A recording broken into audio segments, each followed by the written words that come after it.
नमस्कार दोस्तों। आज मैं आपको स्टेट बैंक ऑफ इंडिया का एसबीआई फ्लेक्सी पे होम लोन के बारे में बताऊंगा।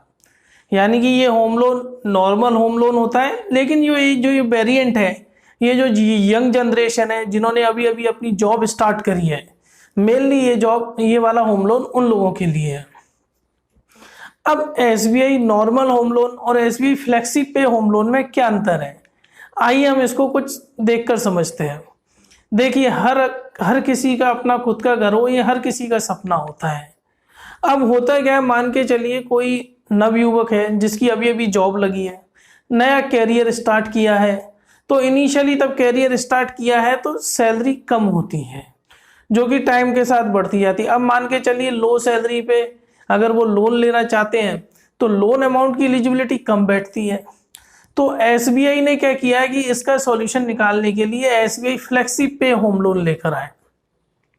इसके अंदर होता क्या है कि नॉर्मल जो सैलरी मिल रही है उससे जो आपकी एलिजिबिलिटी कैलकुलेट हो रही है होम लोन की, उसका आपको 20% एक्स्ट्रा मिलता है। वो मैं आपको एक एग्जांपल में भी समझाऊंगा कि जो भी अमाउंट एलिजिबिलिटी आपकी सैलरी की वजह से जो बनती है उसका 20% आपको एक्स्ट्रा मिलेगा। होता क्या है, जैसे जैसे आप कैरियर में आगे बढ़ते जाते हैं आपकी भी ग्रोथ होती है। पहले आप मैनेजर बनेंगे, फिर चीफ मैनेजर बनेंगे, फिर आप सीनियर पोजीशंस लेंगे, तो उस हिसाब से आपकी सैलरी भी बढ़ेगी। तो इसलिए फ्लेक्सी पे होम लोन उन लोगों के लिए बेनिफिट है जिन्होंने अभी अभी अपना कैरियर स्टार्ट किया है, यंग जनरेशन के लिए। अब हम नॉर्मल बातें कर लेते हैं इसके बारे में कि क्या है ये। देखिए, होम लोन के लिए मैंने आपको और भी वीडियोस में बताया हुआ है। होम लोन आप घर के कंस्ट्रक्शन के लिए ले सकते हैं, नया घर बनवाने के लिए ले सकते हैं, घर में कुछ रिनोवेशन वगैरह करना है उसके लिए ले सकते हैं, अगर आप घर बनवाने की सोच रहे हैं प्लॉट खरीदने के लिए भी आप लोन ले सकते हैं, और अगर आपने पिछले 12 महीने में अपना कोई कंस्ट्रक्शन किया हुआ है तो उसका रीइंबर्समेंट भी आप करा सकते हैं। अब बात आती है एलिजिबिलिटी। जो एसबीआई फ्लेक्सी होम लोन है वो 21 साल से लेके 45 साल तक का व्यक्ति ले सकता है। लेकिन अगर 45 साल का व्यक्ति भी ले रहा है तो ये उसकी एक कंडीशन होती है कि तब वह 70 साल का हो जाएगा, उसके पहले वह लोन को रीपेमेंट पूरा करेगा। अब आती है रेट ऑफ इंटरेस्ट। एसबीआई में हमेशा एज यूजुअल सबसे सस्ता लोन है, 6.7% से स्टार्ट होती है होम लोन की दरें, जो कि ज़्यादा ज़्यादा 1%। अगर यदि आपका सिविल स्कोर थोड़ा अच्छा नहीं है तो शायद थोड़ा प्रीमियम आपको देना पड़े, तो आप 7% के आसपास अपनी होम लोन की रेट को समझें। अब आता है कि मैक्सिमम अमाउंट तब बैंक कैसे कैलकुलेट करता है कि आपको मैक्सिमम लोन कैसे मिलेगा। देखिए, मैक्सिमम लोन कैलकुलेट करने के लिए बैंक 3 फार्मूले अपनाता है। EMI upon NMI ratio, net जो भी आप टोटल इंस्टॉलमेंट दे रहे हैं उसके डिवाइड करो अपनी नेट मंथली इनकम को, LTV ratio, loan to value ratio, और लोन अमाउंट अप्लाइड फॉर, आपने कितने लोन के लिए अप्लाई किया है। सबसे पहले हम एनएमआई और ईएमआई रेशियो देख लेते हैं।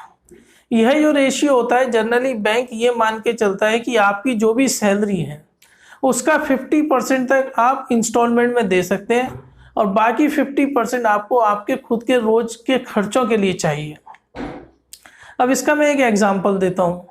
मान के चलिए आपका एनुअल पैकेज 6 लाख का है, तो आपको मंथली 50,000 रुपये मिलते हैं। तो बैंक 50,000 के ऊपर ये समझता है कि आप 25,000 रुपये की इंस्टॉलमेंट हर महीने दे सकते हैं। अब 25,000 की अगर इंस्टॉलमेंट देना है आपको, अब मैं एक सीधा सा कैलकुलेशन करता हूँ। मान के चलिए 1 लाख का अगर आप होम लोन लेते हैं 30 साल के लिए, जिसकी रेट ऑफ इंटरेस्ट 6.7% है, तो जो मंथली जो आपको ईएमआई पड़ती है उसकी वो 645 रुपये पड़ती है।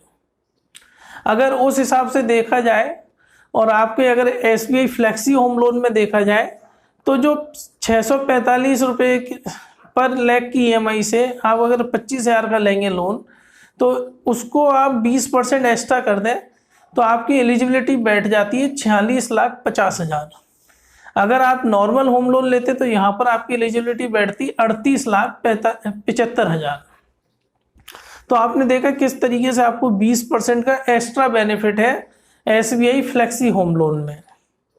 अब बात करते हैं loan to value ratio. Loan to value ratio का मतलब है कि अगर आप घर खरीद रहे हैं 1 करोड़ का, तो बैंक उस पर आपको 80% मतलब 80 लाख रुपए तक का लोन दे सकती है। एग्जाम्पल लीजिए, मान के चलिए आपने लोन अमाउंट 40 लाख के लिए अप्लाई किया है, LTV रेशियो आपकी 80% है, तो इसका ये मतलब है कि आप 50 लाख तक का, अगर मिनिमम जो आप जो घर खरीद रहे हैं वो 50 लाख तक की उसकी वैल्यू होनी चाहिए।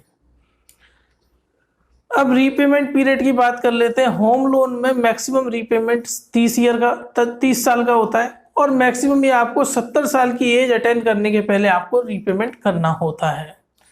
मॉरेटोरियम पीरियड उसको कहा जाता है, मान के चलिए अगर आपने कंस्ट्रक्शन के लिए घर लिया है तो कंस्ट्रक्शन में कुछ तो टाइम लगेगा, 6 महीने, 8 महीने, 18 महीने। तो बैंक क्या कहता है कि आप हमसे लोन ले लें लेकिन आप पेमेंट तब करें तब आपका घर पूरी तरह बन जाए, यानी कि आपका मॉरेटोरियम पीरियड कंप्लीट हो जाए। तो बैंक मैक्सिमम जो मॉरेटोरियम पीरियड देती है वो 18 महीने तक का देती है। अगर आप होम लोन ले रहे हैं तो आपको इनकम टैक्स बेनिफिट मिलेंगे ही उस पर, आप इंटरेस्ट पर भी ले सकते हैं इनकम टैक्स बेनिफिट, और प्रिंसिपल अमाउंट पेड पर भी आप ले सकते हैं। आज की डेट में SBI में प्रोसेसिंग फीस 0 है, यानी कि ये ऑफर चलता रहता है, तो अभी हाल फिलहाल तो ये 0 है। स्टाम्प ड्यूटी आपको पे करनी होती है, जिस भी स्टेट में आप लोन ले रहे हैं वहां पर जो भी स्टाम्प ड्यूटी एप्लीकेबल है वो आपको पे करनी है। वैल्यूएशन वाले की फीस आपको पे करनी है, वकील की जो TIR रिपोर्ट आएगी उसकी फीस आपको पे करनी है, और सरसरी चार्जेस जो कि मिनिमम चार्जेस होते हैं 50 या 100 रुपये, वो आपको पे करने हैं। अब किन किन डॉक्यूमेंट्स की आपको रिक्वायरमेंट होती है, देखिए complete application form, PAN card, Aadhaar card, 2 साल का इनकम टैक्स रिटर्न या फॉर्म 16 या 6 महीने की सैलरी स्लिप, आपको बैंक अकाउंट स्टेटमेंट लाना है 6 महीने का, एसेट लायबिलिटी स्टेटमेंट। बहुत सिंपल है, लगभग अगर आप सैलरीड क्लास है तो आपके पास ये सारे डॉक्यूमेंट्स होंगे।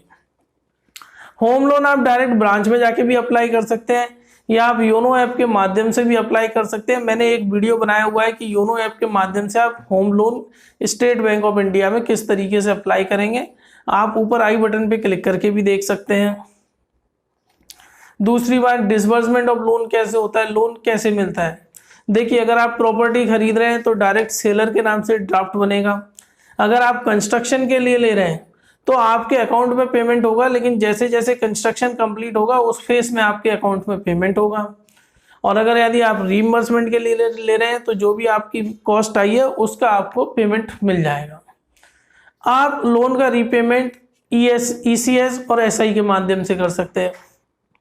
अगर आपका सैलरी अकाउंट SBI में है तो आप SI के माध्यम से करेंगे पेमेंट।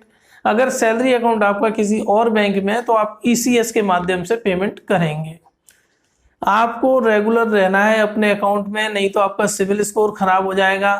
अगर आपने 90 दिन तक किसी तरह का कोई पेमेंट नहीं किया ड्यू होने के बाद तो आपका अकाउंट NPA में स्लिप हो जाएगा और भविष्य में आपको लोन लेने में दिक्कत हो सकती है। Pre closure penalty home loan में 0 होती है, SBI में आप होम लोन कभी भी बंद करा सकते हैं।